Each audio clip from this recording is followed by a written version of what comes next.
తెలంగాణలో బీజేపీ వ్యూహం మారుతుంది. గతంలో సిద్ధాంతమే ప్రధాన బలమని చెప్పిన పార్టీ ఇప్పుడు బలమైన నాయకులే విజయానికి మార్గం అనే లెక్కలు వేస్తుంది. అందుకే ఇతర పార్టీల్లో అసంతృప్తిగా ఉన్న నాయకులకు బీజేపీ తలుపులు తెరిచింది. రాష్ట్ర నాయకత్వానికి స్పష్టమైన సంకేతాలను పంపింది. ఎవరైనా ప్రభావశీల నాయకులు వస్తే ఆహ్వానించాలని సూచించింది. బీజేపీ ఆశలు ఒకవైపు ఉంటే భౌతిక రాజకీయ పరిస్థితులు మరోవైపు కనిపిస్తున్నాయి.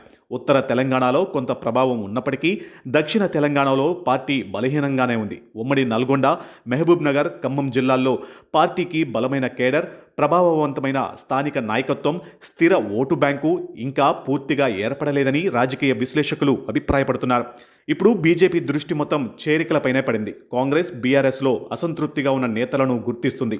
జిల్లా స్థాయి నుంచి రాష్ట్ర స్థాయి వరకు పలువురితో సంప్రదింపులు కొనసాగుతున్నాయనే ప్రచారం జరుగుతుంది. అయితే ఆశించిన స్థాయిలో స్పందన మాత్రం కనిపించడం లేదు. బీజేపీ రమ్మని పిలుస్తుంది, కానీ నేతలు వస్తున్నారా?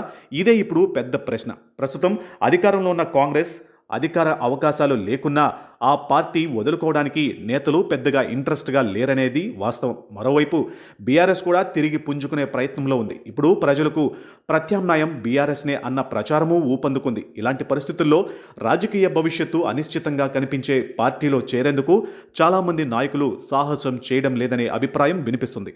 రాజకీయాలలో ఒక్కోసారి నాయకులు గెలిపిస్తారు, మరికొన్ని సందర్భాలలో ప్రజలే నాయకులను గెలిపిస్తారు. తెలంగాణలో బీజేపీ ఇప్పటికీ రెండో పరిస్థితిని పూర్తిగా సృష్టించలేకపోయిందనేది రాజకీయ విశ్లేషకుల మాట. రాష్ట్ర వ్యాప్తంగా ప్రతి నియోజకవర్గంలో గెలిచే స్థాయి ఓటు బ్యాంకును నిర్మించడమే అసలు సవాలు అంటున్నారు పరిశీలకులు.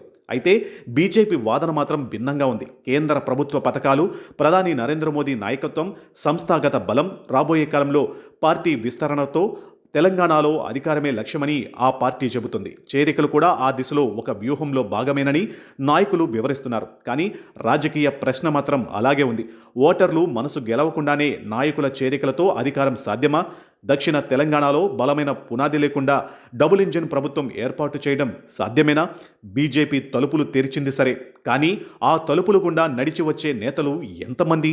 వచ్చే రోజుల్లో ఈ రాజకీయ సమీకరణాలు ఎలా మారుతాయో అన్న ప్రశ్నలు అన్నింటికీ తెలంగాణ రాజకీయాలే సమాధానం చెప్పనున్నాయి.